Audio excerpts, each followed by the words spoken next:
계속해서 시편 119편을 읽고 있는데 오늘 우리가 읽은 73절에서 96절은 제10년에서 제12년에 해당이 됩니다. 각 연의 절과 내용을 살펴보면 다음과 같습니다. 73절에서 80절까지는 제10년으로 요드라는 히브리어 알파벳으로 시작이 됩니다. 그 내용은 창조자의 계명과 판단을 절대 신뢰하는 자로서 수치를 면하게 해주시기를 비는 간구의 기도입니다. 그리고 81절에서 88절은 제11년으로 카프로 시작을 하는데 말씀을 기다리다가 지친 자를 향한 신속한 구원을 간구하고 있습니다. 그리고 89절에서 96절은 제12년으로 라메드로 시작을 하는데 천지의 주재자의 말씀을 절대 신뢰하는 자로서 구원을 비는 간구의 내용을 담고 있습니다. 오늘은 이 가운데 우리가 읽은 마지막 96절 말씀을 통해서 주님의 완전하심과 그 은혜를 함께 나누고자 합니다. 96절 말씀을 세 번역으로 다시 한번 보겠습니다. 아무리 완전한 것이라도 모두 한계가 있다는 것을 알았습니다. 그러나 주님의 계명은 완전합니다. 시인이 이 고백을 하기까지 먼저 시인이 어떠한 상황 속에서 이러한 고백을 하였는지 살펴보면 지난 시간에 이어서 시인은 계속해서 이유 모를 고난과 계속되는 수치를 당하고 있는 것을 볼 수가 있습니다. 그래서 그 가운데 주의 말씀을 붙잡고 인내하면서 주님의 도우심을 계속해서 간구하고 있었습니다. 나로 하여금 이 수치와 고난에서 면케해 주시기를 간구하며 기도하였지만 아무리 기도를 해도 기도의 응답이 돌아오지 않고 내가 어느 때까지 이 고난을 당해야 하며 저 악인들을 어느 때 심판해 주실 것인지를 하나님께 계속해서 묻고 있는 것을 볼 수가 있습니다. 그래서 82절 말씀을 보면 나의 말이 주께서 언제나 나를 안위하실까 하면서 내 눈이 주의 말씀을 바라기에 피곤하니이다 라고 이야기하고 있습니다. 주께서 언제나 나를 안위해 주실까, 언제 나를 위로해 주실까 하면서 뜬 눈으로 밤을 지새며 주의 말씀을 바라며 기도하고 기다렸지만 너무나도 오랜 기다림에 지친 나머지 내 눈이 주의 말씀을 기다리기에 피곤합니다라는 고백이었습니다. 여기서 피곤하다라는 말은 히브리어로 칼라라고 합니다. 이 칼라라는 단어의 원래 의미는 끝나다라는 뜻입니다. 그래서 힘을 끝까지 끝날 때까지 소모해서 멈춘 상태, 곧 피곤함과 기진함을 의미하며 더 나아가서는 완전히 끝나다, 그래서 파괴되다라는 뜻까지 가지고 있습니다.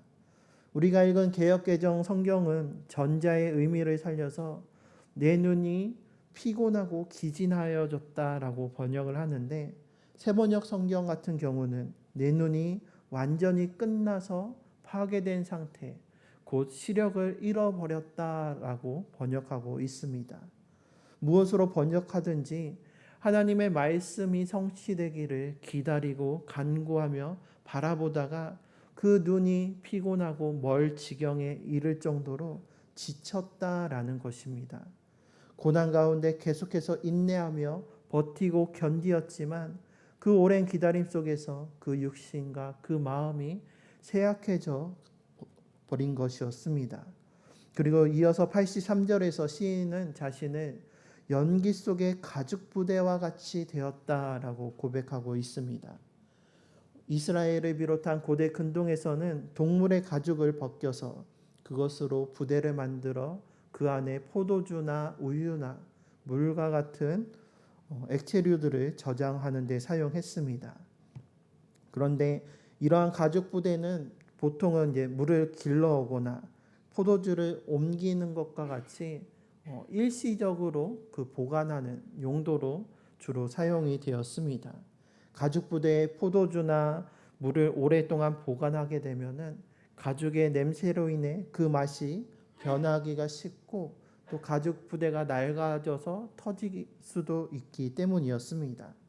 그래서 가죽 부대를 가지고 그 내용물을 옮기고 나면은 그것을 빈 가죽 부대를 장막 안에 벽에다가 걸어서 이제 말려서 이제 다음에 쓸 수 있도록 그렇게 보관을 했었는데, 그런데 이 장막 안에서 이제 모든 생활을 하다 보니까는 장막 안에서 불을 피우다가 이 배기가 제대로 되지 못해서 그 연기 가운데에 이 가죽 부대가 노출이 되면서 거먹게 거스름이 묻게 되고 또 그 연기로 인해서 건조해져서 그 가죽 부대가 말라 비틀어지는 일들이 종종 있게 됩니다. 그렇게 된 가죽 부대는 쓸모가 없어져서 더 이상 사용할 수 없게 됩니다. 시인은 이 연기 속에 있는 가죽 부대와 같다라고 자신의 지금의 처지를 설명하고 있습니다.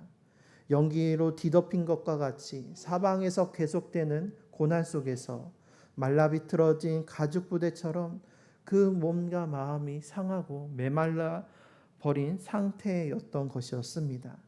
그렇지만 이러한 상황 속에서도 시인은 주의 율례를, 주의 말씀을 잊지 아니하였습니다라고 고백하면서 포기하지 않고 끝까지 소망을 품고 주님의 말씀을 붙들며 나아가는 것을 볼 수가 있습니다. 김병에 장사 없고 김병에 효자 없다라는 말처럼 계속되는 고난과 환난 속에서 끝까지 인내하고 버티며 견디기란 결코 쉬운 일이 아닙니다. 이것이 나를 향한 하나님의 연단하심을 깨달아 알아도 계속되는 그 연단의 두드림 속에서 오늘 시인처럼 눈이 피곤하여 멀게 되고 연기 속의 가죽 부대처럼 말라 비틀어지는 그렇게 지치고 힘든 순간이 찾아올 때가 있습니다. 그럼에도 오늘 시인은 하나님의 율례, 하나님의 말씀을 잊지 않고 끝까지 붙들며 나아갔습니다. 어떻게 시인은 계속되는 고난과 환난 가운데서 끝까지 버틸 수가 있었을까요? 계속해서 인내하며 그 연단의 과정을 어떻게 버틸 수가 있었을까요? 그것은 지난 시간 살펴본 말씀과 같이 환난은 인내를, 인내는 연단을, 그리고 연단은 소망을 이루기 때문입니다. 아무리 고난과 환난이 길고 끝나지 않을 것만 같아 보여도 언젠가는 끝이 있고 그 인내와 연단을 통해서 나를 위로하시고 도우시며 힘주시고 나를 구원해 주시는 주님의 말씀은 완전하고 영원하시며 그 주님께서 나와 함께 하신다는 그 믿음과 소망이 있기 때문에 시인은 눈이 멀고 연기 속 가죽 부대와 같이 지친 가운데서도 끝까지 주님의 말씀을 의지함으로 나아갈 수 있었던 것이었습니다. 그래서 시인은 오늘 96절 말씀과 같이 아무리 완전한 것이라 할지라도 모두 한계가 있다는 것을 깨달고 동시에 그러나 주의 계명은 완전합니다라고 고백할 수 있었던 것이었습니다.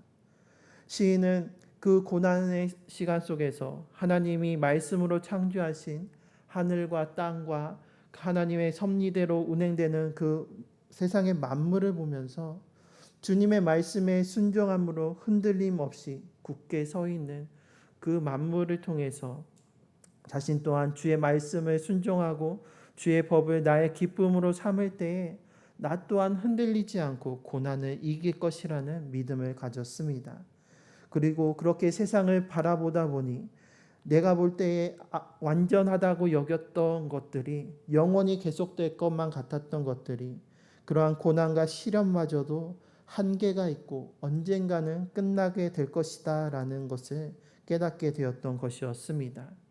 세상 그 무엇도 완전한 것은 없습니다. 오직 주님의 계명만이 주님만이 완전하십니다. 그것은 주님만이 홀로 스스로 계시는 분이시기 때문입니다. 하나님께서 모세에게 출애굽의 사명을 맡기셨을 때 모세는 내가 그 일을 어떻게 감당할 수 있을지 근심하고 걱정하였습니다.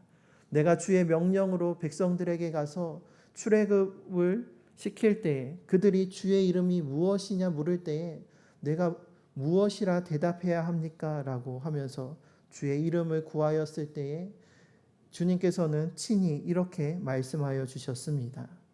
하나님이 모세에게 이르시되 나는 스스로 있는 자이니라. 또 이르시되 너는 이스라엘 자손에게 이같이 이르기를 스스로 있는 자가 나를 너희에게 보내셨다 하라. 하나님께서 모세에게 가르쳐 주신 하나님의 이름은 스스로 있는 자였습니다. 이것을 문자적으로 그대로 직역하면 나는 나다라는 뜻입니다. 누군가가 여러분의 이름을 물어본다라고 하면 우리는 나는 나다라고 대답할 수가 있을까요? 나는 나다라는 말로 나 자신을 설명할 수 있는 사람은 없습니다. 사람은 스스로 존재할 수 없기 때문입니다. 우리는 항상 무엇인가 의존하며 존재하게 됩니다. 사람을 나타내는 한자, 사람 인자를 보더라도 두 사람이 서로 의지하여 선체로 있는 그 모습을 형상화한 것처럼 사람은 홀로 스스로 존재할 수 없고 무엇인가를 의존함으로써 무엇인가를 기댐으로써 존재할 수 있는 것입니다. 단순한 예로서 지금 제가 이 자리에 서 있는 것은 내 스스로 존재하는 것이 아니라 아버지와 어머니를 통해서 이 땅 가운데 태어나게 되었고 또 이 시간 이때까지 자라오면서 제가 먹고 입고 누려왔던 모든 것들이 내가 수고하고 내 힘으로 이룬 것처럼 보여도 실상은 수많은 사람들의 관계와 영향 속에서 존재하고 있는 것입니다. 어제 먹었던 쌀알에는 농부의 수고와 또 제가 입고 있는 이 옷에는 누군가의 땀방울이 담겨 있는 것처럼 우리는 알게 또 모르게 서로에게 영향을 주고받고 서로 의존함으로써 존재하며 살아가고 있는 것입니다. 그런데 이것을 바꿔서 말한다고 하면은 우리는 서로 의존하지 않고서는 존재할 수 없는 불완전한 존재라는 것입니다. 우리는 부족하고 연약하기 때문에 불완전하기 때문에 홀로 스스로 있을 수 없는 것입니다. 하지만 하나님은 다르십니다. 말 그대로 스스로 계시는 분이십니다. 하나님께서는 그 무엇에도 의존하지 아니하시고 의존하실 필요도 없으신 자유하신 분이시고 전능하신 분이십니다. 천지의 창조자 되시고 주관자 되시는 분께서 무엇이 필요하고 무엇을 의지하시겠습니까? 심지어는 과거와 현재, 미래 그 시간과 또 모든 공간에 제한되지 아니하시며 무소부재하시고 영원한 존재이시며 한계가 없으시고 하늘과 땅 위에 홀로 완전하시고 유일하신 분이 바로 우리 하나님이십니다. 이러한 하나님과 또 우리 인간에 대해서 이사야 선지자는 이렇게 이야기합니다. 이사야 40장 7절 8절에 이르기를 푸른 마르고 꽃이 시듬은 여호와의 기운이 그 위에 붐이라. 이 백성은 실로 풀이로다. 푸른 마르고 꽃은 시드나 우리 하나님의 말씀은 영원히 서리라 하라. 푸른 마르고 꽃은 시드는 것, 이것은 동서고금을 막론하고 변치 않는 사실입니다. 화무 11호 건불 10년이라는 말처럼 아무리 아름다운 꽃이라 할지라도 10일을 넘기지 못하고 아무리 영원할 것만 같은 막대한 권력이라 할지라도 10년을 못 간다라는 것입니다. 이것은 사람에게 뿐만이 아니라 세상 모든 것에 해당이 됩니다. 세상 모든 것은 다 끝이 있고 한계가 있다라는 것입니다. 영원히 빛나는 것만 같은 저 하늘의 태양도 과학자들에 의하면은 54억 년 후에는 수명을 다해서 그 빛을 잃고 식어가게 된다고 합니다. 또 우리가 기금속 가운데 가장 귀하다고 여기는 황금과 같은 경우 그 희귀성과 함께 그러니까 녹슬지 않고 변하지 않는 그 불변성으로 인하여서 그 가치를 지니게 됩니다. 그런데 이 변치 않는 것 같은 황금도 염산과 질산을 3대 1로 섞은 이 왕수에 넣으면은 녹아져 버리고 맙니다. 불변의 대명사인 금마저도 이렇게 녹아버릴 수가 있습니다. 하물며 우리는 어떠합니까? 영원할 것 같은 태양과 변치 않을 것 같은 황금도 이렇게 변하는데 풀과 같은 우리는 언젠가 마르고 시들 수밖에 없는 부족하고 연약한 존재들입니다. 오직 하나님의 말씀만이 영원히 서며 오직 주님만이 완전하십니다. 그런데 여기서 놀라운 것은 스스로 계셔서 그 무엇도 의존하실 필요가 없으신 완전하신 하나님께서 연약하고 부족한 그리고 불완전한 우리와 함께 하신다라는 사실입니다. 나는 나다, 나는 스스로 있는 자라는 이 여호와라는 이름 외에 또한 우리에게 주신 주님의 이름이 있습니다. 그것은 바로 임마누엘입니다. 하나님이 우리와 함께 계시다라는 뜻입니다. 왜 스스로 계시는 하나님께서 무엇이 아쉽고 무엇이 부족해서 우리와 함께하려 하실까요?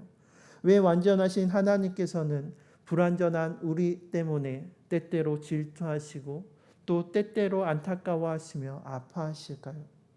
그것은 우리를 사랑하시기 때문입니다. 스바냐 3장 17절 말씀과 같이 너의 하나님 여호와가 너의 가운데에 계시니 그는 구원을 베푸실 전능자이시라. 그가 너로 말미암아 기쁨을 이기지 못하시며 너를 잠잠히 사랑하시며 너로 말미암아 즐거이 부르며 기뻐하시리라 하리라. 스스로 계신 하나님께서 너의 가운데 우리 가운데에 함께 계십니다. 죄로 인하여 주님으로부터 멀어진 우리를 온전케 하시며 영원한 하나님 나라에서 하나님과 함께 그 영생 복락을 누릴 수 있도록 우리를 구원해 주시기 위하여 그 하나뿐인 아들 예수 그리스도를 십자가의 대속의 제물로 주실 만큼 우리를 사랑하시고 우리와 함께 하시기를 원하십니다. 그래서 완전하신 그 하나님께서 불완전한 우리로 인하여서 오히려 기쁨을 이기지 못할 만큼 우리를 기뻐하시고 잠잠히 사랑하시며 우리로 인하여서 즐거이 부르며 기뻐하신다 말씀하십니다. 이것을 우리는 은혜라고밖에 고백할 수밖에 없습니다.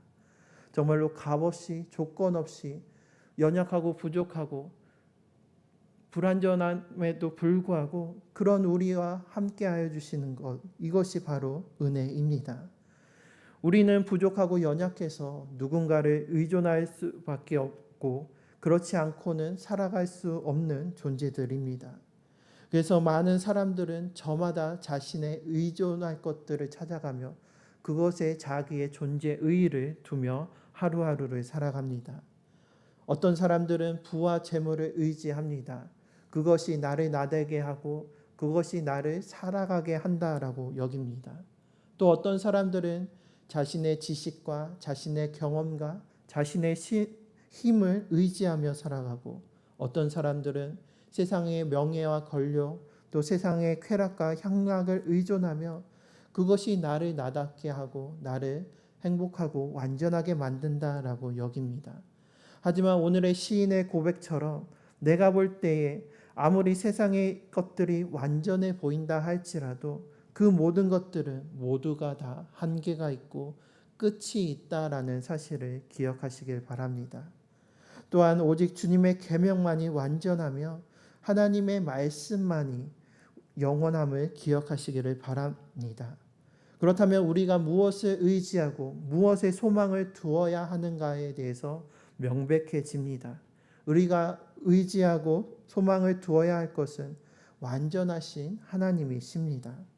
비록 나는 부족하고 연약하지만 완전하신 주님께서 나와 함께 하시고 내가 그 주님을 의존하고 의지할 때에 그 모든 문제들은 사라지고 내가 비로소 나다운 모습으로 태초에 하나님께서 지으셨던 그 하나님이 보시기에 심히 좋았더라 하셨던 그 하나님의 형상을 온전히 회복하게 될 줄로 믿습니다. 설교를 이제 마무리하고 정리하면서 한 찬양의 고백을 함께 나누고자 합니다. 이 찬양의 제목은 주는 완전합니다라는 찬양입니다. 그 가사를 보면 주여 우린 연약합니다. 우린 오늘을 힘겨워합니다. 주 뜻 이루며 살기에 부족합니다. 우린 연약합니다. 주여 우린 넘어집니다. 무엇인가를 의지하고 의존할 수밖에 없는 우리의 인생 가운데 우리는 주님이 없으면 하루도 살아갈 수 없고 넘어질 수밖에 없는 존재들입니다. 그래서 우리는 오늘 하루 또 실수합니다. 주의 긍휼을 구하는 죄인입니다. 우린 주만 바라봅니다. 예수 그리스도의 십자가의 보혈의 은혜로 말미암아 주님의 그 긍휼하심으로 인하여서 우리는 용서함 받은 죄인입니다. 하지만 우리는 또 실수할 때가 있습니다. 또다시 범죄하고 주님을 떠나 살 때가 있음을 또한 고백할 수밖에 없는 죄인들입니다. 그렇기에 우리는 날마다 성화의 삶을 살아가야 합니다. 그래서 주님의 거룩하심을 닮아서 내 죄를 계속해서 회개하고 내 삶을 날마다 주님을 더욱더 닮아갈 수 있도록 주님만을 바라보며 성화의 삶으로 우리는 나아가야 할 줄로 믿습니다. 한없는 주님의 은혜 온 세상 위에 넘칩니다. 가릴 수 없는 주형과 온 땅 위에 충만합니다. 오늘 시인이 온 땅 위에 넘치는 주님의 영광과 주님의 그 영원하심을 바라보면서 천지의 주제자 되시는 하나님께 구원을 간구했던 것처럼 오늘 하루를 살아가면서 온 세상 가운데 또 내 삶 가운데 넘치는 주님의 영광을 바라보면서 주님만을 바라보고 의지하시기를 바랍니다. 그래서 주님만이 길이오니 우리는 그 길 따라갑니다. 그날에 우리 이루실 주는 완전합니다. 우리가 오직 의지하고 따라야 할 것은 주님이심을 기억하면서 지금은 부족하고 연약하지만 내가 날마다 성화의 삶을 살아가면서 마침내 그리스도인의 완전에 이르러서 그날에 주님의 그 완전하심을 잊고 주님과 동행함으로써 그 영화의 삶을 살아갈 수 있는 우리 모두가 되시기를 주님의 이름으로 축원합니다.